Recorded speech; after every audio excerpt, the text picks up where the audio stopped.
124회 전기응용기술사 전체적으로 보면은 저희가 예전에 그 전기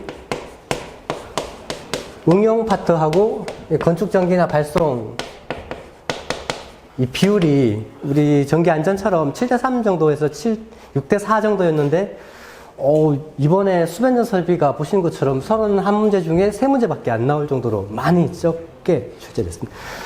5년 동안 분석을 해본 것 중에서도 상당히 특이한 쪽이거든요. 이게 순수 우리 전기가 있고 그 전기를 응용을 해서 설비들 보시면은 반송, 조명, 방제, 전동력, 전열 이런 파트에서 많이 출제가 됐어요. 그래서 기존에 공부 오래 하시고 건축전기 하시거나 발송배전 하셨던 분이 좀 수월하게 할 수 있는 회차는 아니었어요. 그리고 저희가 기본적으로 22문제를 선택해서 풀어야 되는데 전기 철도 부분, 전기 응용의 고유, 그러니까 전기 철도 기술사는 있지만 전기 응용 철도 부분이 응용에 많이 차지하는 부분하고 이 전열 부분, 그다음에 전동력, 동력도 많이 다루지는 않는 파트고요. 신재생 쪽, 그다음에 반송, 조명하고 방제는 저희가 한다 쳐도 이 익숙하지 않은 파트에서 너무 많이 출제가 됐어요. 신재생도 5문제, 연료전지 태양광 2문제, 풍력 분산형까지 해가지고 많이 나왔습니다. 네. 대다수가 제일 핵심적인 거 3가지 다 나왔죠. 신재생의 3가지 제일 핵심적인 거. 그래서 다른 회차보다 좀 수월하지도 않았고요. 어차피 자기가 익숙하지 않으면 남도 다 익숙하지 않은 거니까 이게 상대적인 평가를 해서 순수하게 전기 응용 파트를 공부를 하셨던 분들이 좀 많이 좋은 결과가 있으실 거고요. 전반적으로 내용은 그렇습니다. 그리고 이번에는 문제를 안 하셨는데요. 문제를 시험을 치신 분이 없으신데, 시험을 보시면은 1교시부터 4교시까지 1번 문제부터 6번 문제까지 쭉 대목차, 중목차, 소목차로 분류를 하시는 게 되게 좋아요. 분류를 하신 다음에 지금 추세가 어떤 파트에서 어떻게 많이 나오고 어떤 문제들이 다뤄지는지 그런 부분이 분석을 하실 수가 있거든요. 그렇기 때문에 대목차, 수변전 설비든지 전열인지 동력인지 조명인지 이런 부분들 분류를 좀 해보시고, 그에 대해서 중목차 이 수변전 설비 중에 변압기인지 시트인지 이런 부분들을 분류를 하시고, 소목차로 변압기 안에서 뭘 묻는지 정확하게 좀 분류를 하시면은 시험을 보실 때 어떤 특정한 특징을 물어봤는데 그 다른 거를 쓰시는 그런 부분들을 좀 줄일 수가 있으십니다. 그리고 기본적인 사항들, 정의나 수식 부분 내가 어떻게 쓰는지 그런 것들 체크해 보시고, 그다음에 내가 다른 사람보다 안 쓰는 거를 뭐를 더 써놨는지 이런 것들을 체크해 보시면은 최종적으로 7월 2일 날 점수가 나오는데 그 점수에서 내가 이렇게 썼더니 몇 점이 나오더라, 그런 것들을 분석을 해 보실 필요가 있습니다. 그래서 자기가 약한 부분이 어디가 있는지, 강한 부분은 어떻게 좀 더 좋은 점수를 받을 수 있게 준비를 할 수 있는지 그런 부분들이 정리가 되거든요. 이렇게 하시다 보면은 공부가 어느 정도 되신 분들은 시험 한두 번 만에 합격하시는데, 그렇지 않으신 분들 같은 경우 좀 시간이 걸리시면은 보통 2, 3년 걸리신다 그러면은 4번에서 6번에 대한 자료가 누적이 되잖아요. 그거는 자기만의 분석 데이터베이스가 되는 거죠. 이런 식으로 분석을 하시면은 좀 시간이 가실수록 뭐가 좀 정립이 되시면서 자기 거로 쌓이는 게 있어요. 이게 서브노트로 그걸 쌓으시는 게 좀 가장 좋은 방법인데, 그거를 서브노트가 보통 이 정도를 다 항상 가지고 다닐 수 없으니까 이런 것들로 자기의 약점과 강점을 분석을 해서 정리를 하실 수가 있습니다. 그런 것들 해보시면 좋고요. 이것도 자료 공유해 드리겠습니다.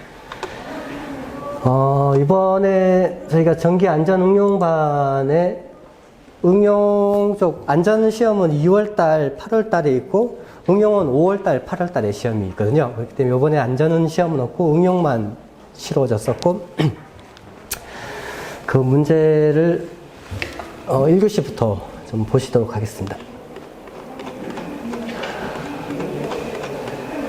위인물로 이 자료는 다 나눠드렸고요. 학원 밴드에 이것도 공유를 해드렸으니까 파일로도 건축 전기하고 발송 배전, 요 전기 응용, 소방까지 다 공유가 되어 있으니까 받아서 보실 수가 있고요. 1번부터 보시면은 변압기의 절연을 향상시키기 위한 습기 제거 방법. 이것도 일반적인 수변전 설비에 있는 변압기에 대한 내용은 아니라서 좀 익숙하지 않은 문제고요. 유도 가열 부분의 원리하고 응용 분야, 이것도 전기 응용 부분에서는 기본적인 출제 문제입니다. 그 다음에 동기 전동기의 난조 현상, 난조하고 탈조 현상이 일어나는데 그런 부분에 대한 설명을 하라는 내용이었고요. 그 다음에 마그네트론 발진기, 이것도 익숙하지 않은 쪽의 문제인데, 뒤에서 설명드리겠지만 우리가 이 마그네트론이라는 그거를 다루긴 했어요. 책에서 봤는데 그냥 잠깐 두세 마디만 있어서 그냥 보고 넘기신 분이 많을 건데 그런 부분들, 발진기에 대한 설명 부분. 그 다음에 최적 조명 설계를 위해서 눈부심의 종류, 이런 부분들, 이건 기본 문제고요.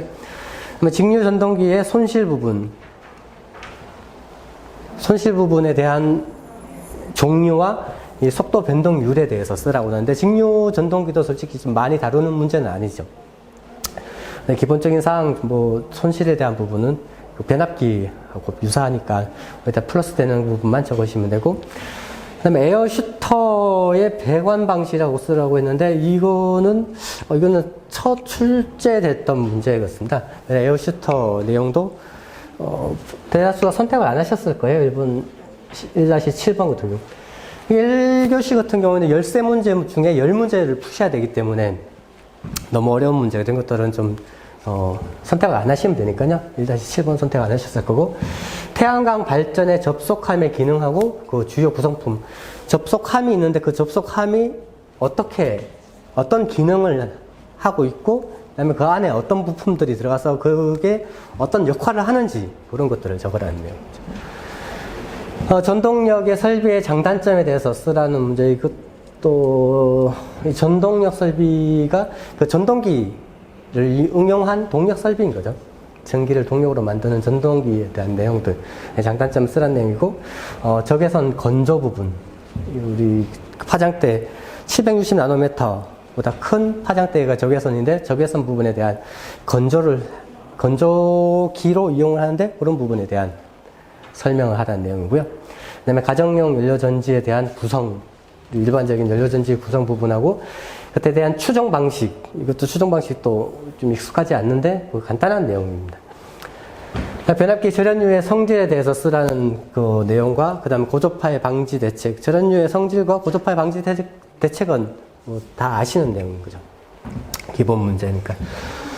그렇게 했을 때 한 10문제 쓰기에는 좀 어려운 문제는 많이 포함이 되어 있습니다. 그래서 고조파 부분 쓰실 수 있고, 절연유 성질 쓰실 수 있고, 연료전지 쓸 수 있는데, 추정 방식은 잘 모르겠다, 그러실 수도 있고요. 그 다음에 적외선 건조는 적외선 파장대에 대한 건조니까 그냥 쓸 수 있고, 동력 설비, 접속함, 구성 이것도 쓰실 수 있는 거고요. 에어 슈터가 조금 어렵기는 하지만, 변압 전동기의 손실, 속도 변동률 이것도 쓰실 수가 있고요. 그다음에 최적 조명제에 대한 눈부심도 쓰실 수가 있고, 마그네트론 안 쓰시면 되고, 동기 전동기 난조 현상, 난조 현상도 아시는 분은 아실 거고, 유도 가열, 그다음에 절연 향상을 위한 습기 제거 방법, 조금 익숙하지 않은 문제가 조금 많기는 합니다. 그래서 좀 1교시가 다른 파트의 문제도 다 그렇지만 1교시 때 10문제를 다 선택할 수 있는 분은 많이 적습니다. 합격하시는 분들도 10문제 중에 8문제는 확실하게 아시고 2문제는 어느 정도 아시는 선에서 쓰셔서 보통 나가시고, 1교시는 합격하시는 분들도 보통 55점에서 58점 사이 맞고 나가시는 분들이 많아요. 그런 부분들 감안해서 좀 계속 보시면 되고, 1교시 같은 경우에는 저희가 한 페이지를 쓰시면서 묻는 거에 대한 정확한 답변을 하시는 방향이 가장 좋습니다. 그 표현 방법으로는 글로서 표현하고, 그 수식으로 표현하고, 그림으로 표현하고, 표로 표현하는 표현 방법은 자기가 편하신 방향으로 하시면 되지만, 묻는 거에 그냥 바로 답변하시는 게 1교시 답안의 가장 정성적인 방법이다. 그렇게 보시면 되고요. 변압기의 절연을 향상시키기 위한 습기 제거 방법에 대해서 쓰라고 문제가 나왔습니다. 변압기 같은 경우에는 1차 전력을 2차 전력으로 변성시켜서 부하가 필요로 하는 전력으로 변성시키는 설비를 변압기라고 얘기를 하고, 그 변압기의 철심과 건선을 외부에 노출시킬 수 없으니까 절연을 싸고 있는 거죠.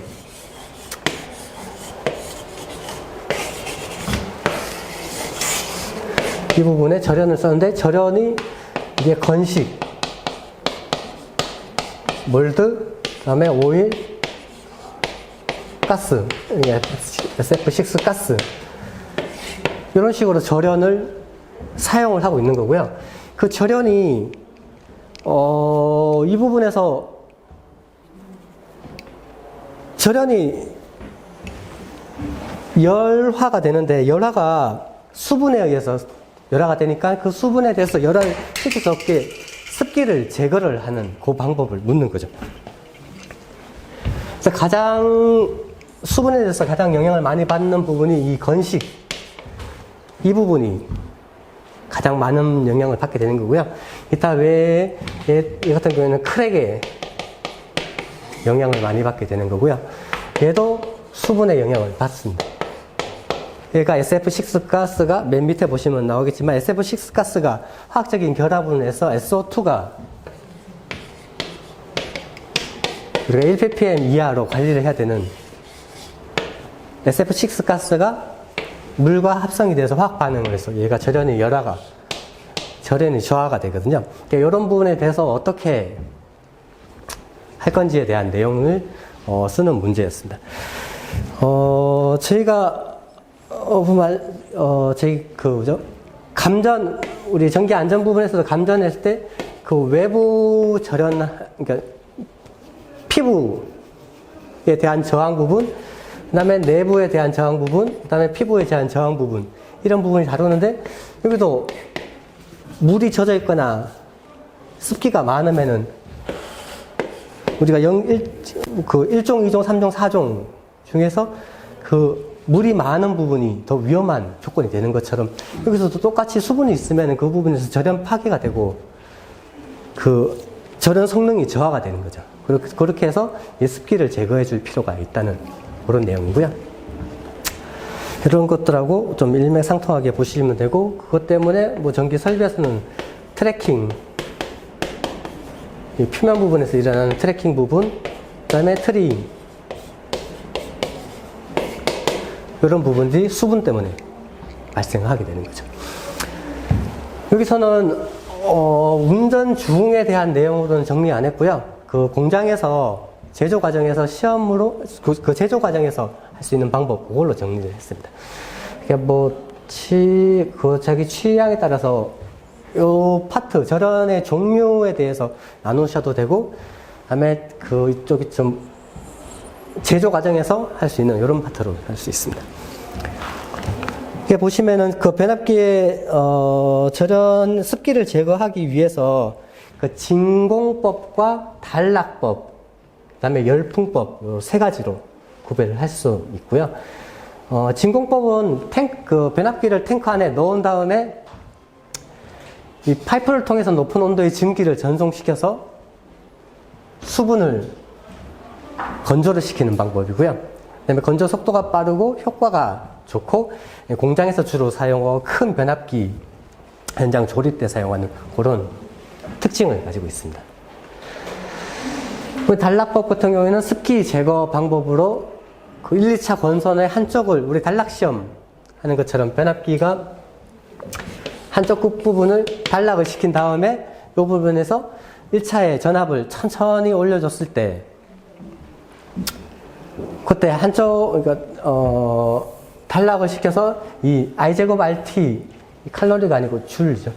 이 줄열로, 이 오탄, 출열로 이렇게 가열을 시키는, 건조를 시키는 이런 방법이고요. 그다음에 그 전원, 전압, 전력계 이런 부분이 필요하고, 단락 전류 IS는 퍼센트 임피던스 분의 100 IN. 그래서 의한 충격 이런 부분도 주의를 하실 필요가 있을 것 같습니다. 그다음에 열풍법 같은 경우는 습기 제거 방법으로 송풍기에 전열기를 써서 송풍을 보내서 건조시키는 방법이고요. 저런 저항 그 메가와트에서 2kΩ 이하의 습기를 제거하는 목적으로 설치를 하고 있습니다. 그다음에 전열기, 송풍기, 절연 저항기 등의 장비들이 필요한 단점이 있고요. 그래서 대략적으로 그 건조시키는 방법은 이렇게 크게 나눌 수가 있고, 그 방법으로 우리가 건식 변압기하고 가스 변압기, 몰드 변압기, 오일 변압기 이런 부분에 대해서 얘기를 해주실 필요가 있고요. 가스 변압기 같은 경우 저희가 그 SF6 가스가 물과 합성됐을 때 화학식에서 SO2가 발생을 하고 이 부분이 1ppm 이하로 줄여된 그런 내용들 암기가 되신 분들 쓰면은 좀 도움이 되는 거죠. 1교시 1번 문제는 이렇게 보시면 되고요. 딱히 기술적인 기술적이나 정기적인 내용이 별로 없어요. 여기 내용들은. 이거를 조금 보시면 되겠습니다. 그래서 건습기, 전기 안전적 부분에서는 아까 말씀드린 것처럼 그 1종, 2종, 3종, 4종 장소에 따른 그런 부분하고 연관시켜서 좀 생각해 보시면 좋을 거고요. 그다음 유도 가열의 원리와 응용 분야에 대해서 설명하시오. 유도 가열은 고주파 가열 부분입니다. 고주파 가열 부분에 그 밑에 보시면 나왔지만 고주파 가열은 유도 가열과 유전 가열로 크게 구별을 하실 수가 있습니다. 그 고주파 가열 중에서 여기 1-2번은 유도 가열 부분을 물은 거고요. 그 유도 가열의 원리가 뭔지, 응용 분야가 뭔지 이런 부분들 답변을 하시는 내용입니다. 유도 가열은 고주파에 의한 PR물을 가열하는 방식으로서 내부 발열 현상을 이용한 가열하는 방식입니다. 우리가 익숙한 그 전자유도 현상을 묻는 거였었어요. 유도 현상이 전자유도 현상으로 인해서 히스테리시스 손, 우리가 알고 있는 이 수식과 와류손에 대한 수식, 우리가 그 변압기 수식, 변압기 손실 부분 얘기를 할 때 다뤘던 수식이고요. 이 히스테리시스 손과 와류 손실로 인해서 와전류에 의한 자기 발열, 이런 부분으로 직접 간접 유도 가열을 하는 방식을 고주파 가열 중에 유도 가열이라고 얘기를 하고 있습니다. 그래서 요 쓰실 때 전자 유도 현상 쓰시고 이 팩터, 히스테리시스 개수하고 주파수, 자속 밀도, 두께 이런 부분, 외형률 이런 부분들 그 팩터 써주시고 그다음에 표피 효과의 그 침투 깊이 이런 부분들로 발열시키는 우리가 중심부로 갈수록 전류가 흐를 수 없고 외부로 흐를수록 더 커지는 이런 부분과 이 주파수 F에 따라서 표피 효과가 더 증가하는 이런 부분들, 이런 문제 보시면서 같이 연상을 해서 보시면 좋을 것 같습니다. 그럼 기본적인 사항은 전자유도 현상 쓰시면 되는 거고요. 히스테리시스 손하고 와류손 표피 효과 적어주시고 응용 분야는 고주파 유도 가열에서 금속의 표면 담금질하는 부분, 그다음에 고주파 납땜, 기어의 열간 건조 이런 부분들을 고주파 유도 가열로 지금 현장에서 응용해서 쓰고 있습니다.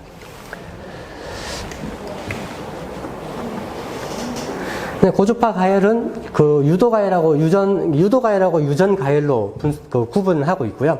여기서 질문 자체가 유도 가열만 물어봤지만 유도 가열하고 유전 가열을 구별해서 보면은 원리는 히스테리시스손과 와류손에 대한 부분이고 유전 가열 같은 경우 유전체에 대한 손실 부분, 우리가 5분의 9 그다음에 F 입실론 2의 제곱에 탄젠트 시그마 11-10승 이 부분에 대한 손실을 이용하는 게 그 유전 가열이고요. 피열물로 구별하면 도체나 금속, 반도체 부분, 그 다음에 유전체 같은 경우는 절연체를 이용하는 방식이고요. 근데 전원 주파수 같은 경우는 유전 가열이 더 높은 200MHz까지 사용하고 있는 차이점이 있습니다. 이 부분도 우리가 그 변압기의 손실 부분 하면서 어느 정도 다룬 내용이고, 이 유도 가열이 전자 유도 현상하고 이 고리 관계만 찾으셨으면 금방 해결할 수 있는 부분이었던 거죠. 이렇게 답변을 하시면은 좀 상당히 좋은 답변이 될 것 같습니다.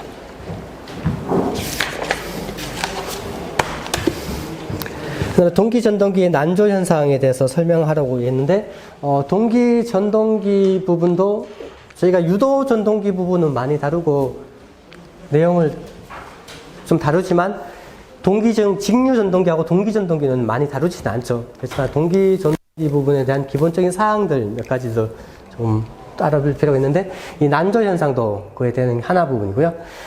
동기 전동기는 그 자기동을 할 수 없고, 동기 속도로 회전하는 NS는 P분의 120F RPM으로 회전할 수 있는 동기 전동기가 되는 거죠.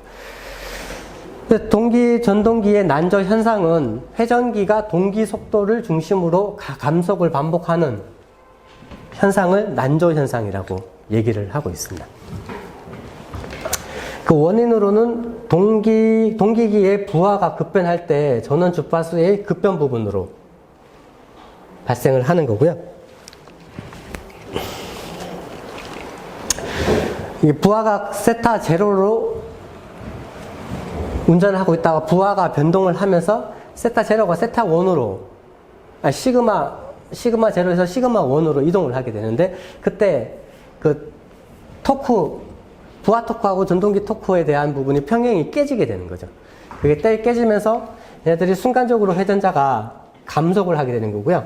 그 감소를 하기 때문에 이 회전자의 운동 에너지가 방출하게 되는데, 이 부분이 에너지로 방출을 하게 되는 거죠. 그래서 여기에서 보시면은 시그마 제로 부분하고 이 부분이 시그마 원 부분인데, 이렇게 변해서 올라간다는 거죠. 그래서 에너지를 방출하면서. 그거에 대한 원인은 이 부하가 변하면서 이런 현상이 발생을 하게 되는 거고요. 이렇게 증가를 하다가 어느 정도 되면 회전자의 관성 때문에 시그마 1 이상에 올라가다가 다시 내려오게 되는 이런 현상이 되는데, 그때가 부하가 1 이상에서 회전 토크하고 부하 토크에서 회전 토크가 더 크게 됐을 때 회전자의 가속으로 해서 에너지가 다시 축적을 하게 되는 이 부분 에너지를 다시 축적을 하게 되는 거고요. 그때 이 시그마 1에서 시그마 제로, 시그마 1, 이 부분을 계속 이렇게 반복을 하면서 이 정상 운전 구간에서 어느 정도의 일정한 동기 속도를 가지고 회전하지 못하고 얘네들이 계속 반복을 하면서 전기적, 기계적 손실로 인해서 손실이 일어나게 되는 거죠. 그래서 최종적으로는 그 시그마 1으로 수렴을 하게 되는데, 이 부분이 한동안 반복이 되는 요게 난조 현상이고요. 이렇게 여기까지는 그래도 안정된 운전 범위 영역인데, 이렇게 넘어가면은 이제 탈조 현상이 일어나게 되는 거죠. 그런 부분들 조금 보시면서, 그러니까 요 그림 정의 쓰시고, 부하각에 대한 내용 쓰시고, 그때, 이 그림 그리시면서 설명하시면은, 될 것 같습니다.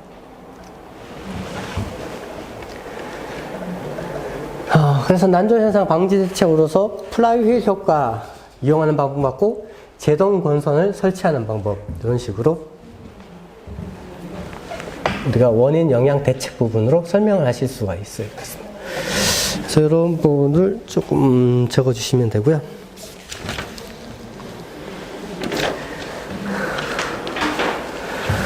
그다음에 1교시 4번 같은 경우 마그네트론 발진기에 대해서 쓰라고 나왔는데, 마그네트론 발진기는 이 진동으로 해서 발진을 시키는 거죠. 그때 수 기가헤르츠의 마이크로파가 발생을 하게 되는 거고요. 그 파를 이용해서 우리가 뭐 전자레인지나 조명, 고주파 가열, 입자 가속계 뭐 이런 걸로 쓰고 있는 이런 부분이 되겠습니다. 그래서 마그네트론 발진기의 구조를 보면은 펄스 전원 장치, 그다음에 필라멘트 파워 서플라이 부분, 다이오드형 전자관, 그다음에 양극, 그다음에 연구 자석 이런 부분으로 구성을 하고 있고요. 고전압 인가에서 음극에서 필라멘트가 가열해서 열전자 방출하는 우리 조명에서 음극에서 초전자가 나오는 그 원리 중에 한 가지 방법이 있는 거죠. 그래서 마그네트론 발전기, 마그네트론의 원리는 그 원통형 구조의 양극과 음극 사이에 3에서 5kV의 직류 전압을 인가를 하게 되면은 음극에서 전자가 방출해서 양극으로 이동하면서 그 가속을 하게 되는 거고요. 자기에 의해서 원주 방향으로 휘어지면서 전자가 가속 가변을 하게 됩니다. 그다음에 마그네트론 내부 구조에서 여진이 반복해서 발진을 하게 되는 거고요. 특징을 보시면 2.5GHz에서 마이크로파 에너지가 형성이 되면서 음극 전자 방출하게 되고, 그걸로 인해서 우리가 순시 전압 강화나 고저파 발생 부분, 이런 부분이 발생합니다. 제가 기본서에 보시면은 그 마그네트론 발진기하고 도파관, 공진기, 불,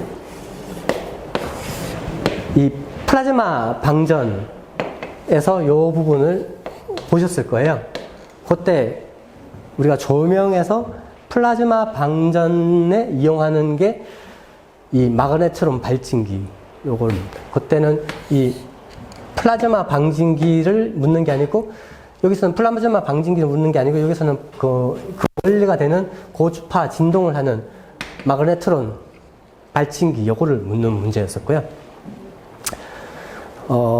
이게 전기 응용적 문제다 보니까 전반적으로 좀 깊게 이 기기의 그 특징 부분, 구조, 원리, 특징 이런 부분들을 묻고 있는 거가 되겠습니다. 그래서 좀 이 전기 응용을 하시지 않은 분들은 좀 익숙하지 않고 용어 자체가 많이 좀 생소하신 분들이 많을 거예요.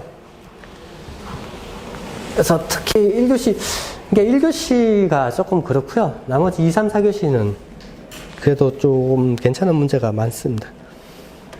문제가 나쁘다는 건 아니고,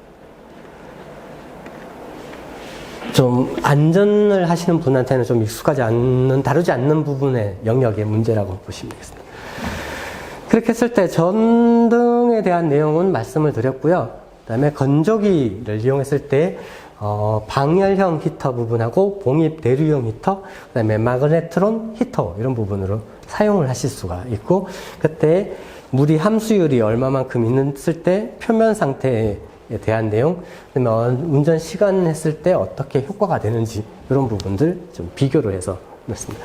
보시면 알겠지만 1교시 문제도 뭐 글로써 쓰고 수식 넣고 그림 넣으시면서 마지막에는 이제 표로 비교를 해주시는 게 상당히 좋은 모양새의 답안지가 나오거든요.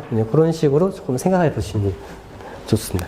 이렇게 뭐 이 부분의 기술적인 내용 부분을 가지고 가실 부분은 가져가시는 부분이 되고, 아니면 문제의 형태 부분 이런 부분들 좀 보시면서 나왔을 때 어때 처음에 전기 안전 응용하셨던 분 답안지를 보면은 이게 뭐 출력해서 이렇게 뭐는 땅 순시 전압 강화 땅 이렇게 끝나는 게 아니라 주저리 막 이렇게 쓰시는 경향이 많아요.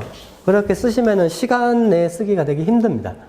그래서 좀 뭐 조사나 아니면 뭐 공통적인 부분 이런 부분은 앞쪽으로 빼고 조사는 다 날려버리시고 이렇게 좀 정리해야지만 깔끔하게 답안지가 나오니까 이런 부분들 조금 보시면은 좋을 거고요.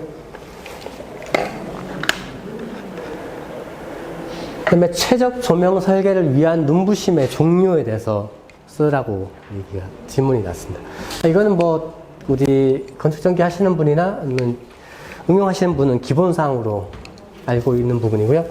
눈부심은 그 시안의 어떤 희도로 인해서 불쾌, 고통, 눈의 피로 이런 부분을 발생시키는 현상을 눈부심이라고 얘기를 하는 거고, 눈부심이 나쁜 눈부심만 있는 게 아니라 눈부심, 그러니까 바람직한 눈부심, 제가 뭐 예를 들면은 광고판, 다음에 저 유도등 이런 부분들은 좋은 눈부심에 해당되는 부분이거든요. 그래서 그 바람직한 눈부심도 있고, 바람직한 눈부심은 아시겠지만 이제 시선의 집중 이런 부분을 유도를 할 수 있고, 유도등 같은 경우는 그 안전하게 대피를 안내를 할 수 있는 그런 부분이 그 바람직한 눈부심의 예라고 할 수 있습니다. 그렇지만 그 손실, 손상, 재해, 그 위험을 일으키는 바람직하지 않는 눈부심이 대다수고, 이런 부분에 대해서 저희가 배광이나 조명기구 이런 부분으로 해서 눈부심을 줄이는 방법을 선택을 하고 있는 거죠. 눈부심의 종류는 감능, 불쾌, 직시, 반사 이 네 가지로 종류를 구별을 해서 요거를 묻는 문제였습니다. 감능 같은 경우에는 disability 하지 않는 글레어 얘기고, 이 글레어존 내에서 고휘도 광원으로 인한 시 대상물의 식별능, 불능 이런 부분들이 감능 부분이겠습니다. 그 다음에 불쾌 부분은 조명 설계 환경 내의 눈부심으로 인한 심리적인 불쾌 현상을 얘기를 하는 거고요. 직시 같은 경우에는 고휘도의 광원을 일시적으로 직시를 했을 때 시력을 조화시키는, 그러니까 저희 LED 광원이 있으면 LED 광원을 바로 봤을 때 고휘도로 인한 일시적인 시력 저하 현상을 얘기를 하는 거고요. 근데 반사 같은 경우에는 어떤 물체에서 표면에 반사되는 빛이 망막에 들어왔을 때 불능이 되는 부분을 얘기를 하고 있습니다. 그래서 일반적으로 그 교재에서 보시면은 그림이 네 가지로 나눠서 설명이 되어 있고요. 그래서 여기서는 1교시 문제 한 페이지에 써야 되는데, 그거를 나눠서 그림을 4개를 그리시면은 페이지도 많이 할당이 되면서 시간도 많이 소요하게 됩니다. 그렇기 때문에 다 합쳐서 어떤 광원이 있을 때 이 광원에 대해서 이 바로 바라봤을 때 직시대한 눈부심, 어떤 표면에서 반사해서 눈으로 들어왔을 때에 대한 부분, 그 다음에 어떤 조명적인 여건으로 해서 고위도 광원 근처에서 감능 현상이 일어난다든지, 아니면 여기서 불쾌, 맹멸 현상으로 해서 불쾌감을 느끼는 이런 부분들 한 번에 그려주시면서, 여기서 고휘도 광원, 휘도 B는 면적에 대한 광도 부분, 스틸브, CT 퍼 센티미터 제곱, 이 스틸브, 이런 수식과 단위를 넣어주시면은 지금 추가적인 점수가 나갈 거고요. 여기서 중요한 게, 이 광원이 반사가 되든 바라보든 어떤 불능이나 불쾌가 되든 이 글레아존 이 30도 내에 시각 현상을 우리가 인지하는 이 30도 내에 이 물체나 광원이나 반사나 어떤 것들이 다 있기 때문에 글레어가 발생을 하는 겁니다. 얘 광원 자체가 여기 딴 데, 뒤통수 여기 있거나 딴 데에 있으면은 글레어존 내에 없으면은 이 직시 글레어가 발생을 하지 않는 거죠. 그렇기 때문에 글레어존 이 얘를 넣어주셔야지 됩니다. 그래서 항상 시야 내에 있는 광원 0.2 스틸브, 그다음에 때때로 시야 내에 있는 광원 0.5 스틸브 이하로 우리가 해줘야 되는 거고요. 그에 대한 대책 부분으로 광원의 선정 부분, 배광 부분을 얘기를 합니다. 눈부심 나오면은 배광 부분을 항상 얘기를 해주셔야 됩니다. 그래서 광원 부분은 저휘도 광원, 광원의 적정한 배치를 통해서 이루어지는 거고, 배광에 의한 조정 부분은 조명 기구를 이용하는 방법, 그 건축화 조명을 이용하는 방법, 이렇게 나눌 수 있습니다. 조명 기구를 이용하는 방법은 그 등기구를 이용을 해서 직접, 반직접, 전반 확산, 반간접, 간접 이런 부분으로 나눌 수가 있고요. 그다음 건축화 조명 부분은 조명 기구를 건축 구조체를 이용을 하는 게 건축가 조명이 되는 거죠. 광천장, 루버 조명, 루버 2개 썼네. 코니스, 밸런스, 코너, 그다음에 코퍼, 다운라이트 이런 부분들이 건축가 조명이 되는 거고요. 그다음에 좀 우리가 교과서에 있는 일반적인 내용이고 추가로 하면은 미디어 파사드도 건축가 조명의 일부분이라고 얘기를 할 수가 있는 거죠.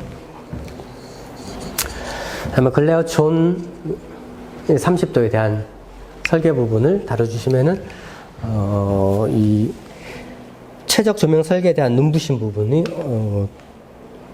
정리가 되실 수 있습니다. 그래서 키는 글레어 존 30도 요게 키가 되는 거고요. 그런 부분을 그림하고 설명을 해주셔서 하시면 될 것 같습니다.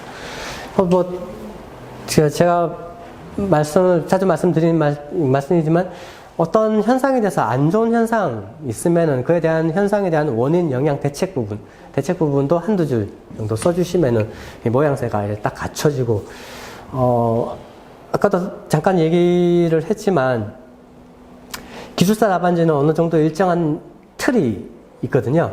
그 틀의 한 종류라고 생각하시면 된다. 원인, 영향, 대책 한 세트 무조건. 그래서 여기서 질문 자체가 1교시지만 질문 자체가 원인이나 영향을 물어볼 때도 항상 대책을 또 언급해 주시는 게 기본적인 기술사 답안지의 양식이라고 생각하시면 되고요. 직류 전동기의 손실과 속도 변동률에 대해서 쓰라고 나왔고요. 이 손실은 저희가 밑에도 그렸네. 그 직류 전동기하고 변압기는 똑같다고 말씀드렸습니다. 단 틀린 게 두 가지가 있다고 말씀을 드렸어요. 제가 변압기 설명드리면서 이 변압기하고 구조적으로 똑같은데 여기 공극이 있다는 부분, 공극 때문에 우리가 자석을 채워주고 그 전압 강화가 발생하고 그에 대한 것 때문에 무효 전력이 떨어지고 그걸로 인해서 손실이 발생을 하고 우리가 감전압 기동, 뒤에서 문제 나오지만 감전압 기동을 하는 이유가 다 이 공극 때문에 이루어지는 거죠. 이게 변압기하고 첫 번째 차이점이고요. 두 번째가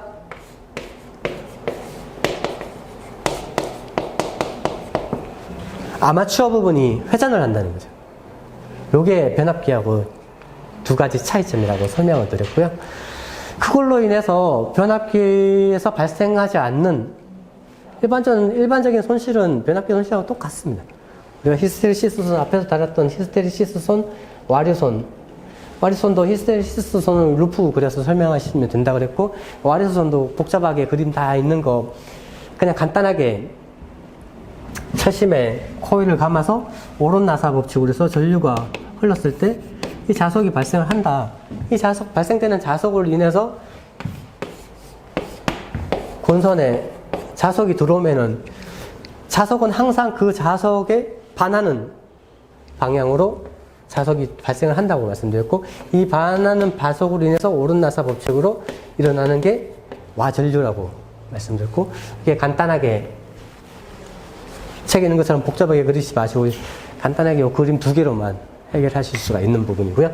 그래서 히스테리시스 손실, 그다음에 설명, 수식 한 세트로 꼭 넣어주시고 와리손 넣어주시면 되고요. 철손도 그래서 무부하손, 철손은 무부하손, 철심에서 발생되는 손실. 그다음에 동손 같은 경우는 권선, 괴자 권선과 전기자 권선에서 일어나는 손실. 그다음에 여기 그 직류 같은 경우는 브러쉬가 있으니까 브러쉬 접촉에 의한 손실 부분, 이런 부분도 좀 넣어주셔야 됩니다.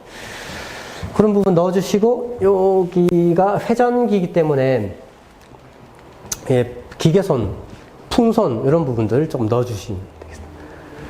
브러쉬에 대한 마찰선, 베어링에 대한 마찰선, 풍선 이런 부분 좀 추가를 해주시면.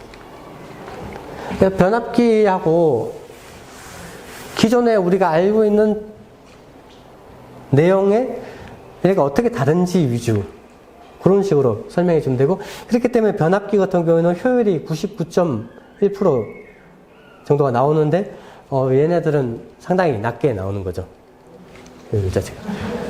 그런 차이점이 있다. 그걸 보시면 되고요. 그 다음에 직류 전동기의 속도 변동률. 속도가 N0, 무부하 시의 속도와 부하의 전격 속도의 차 부분에 부하의 속도 부분을 나눠서 백분율을 하면은 전동기의 속도 변동률로 표시가 되고, 이거는 우리가 전압 강화율, 전압 변동률, 그 다음에 비오차 이런 부분하고 다 비슷한 내용입니다. VS-VR 분의 VR 곱하기 100, V2 제로 마이너스 V2N 분의 V2N 곱하기 100,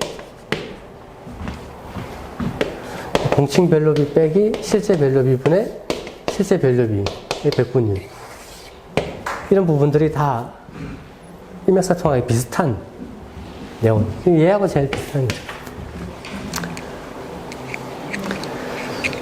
그래서 변압기와 달리 회전기는 손실 부분이 그 공국에 의한 손실 부분이 추가되고 회전에 대한 부분이 추가가 되기 때문에 효율 자체가 낮게 되는 거고요.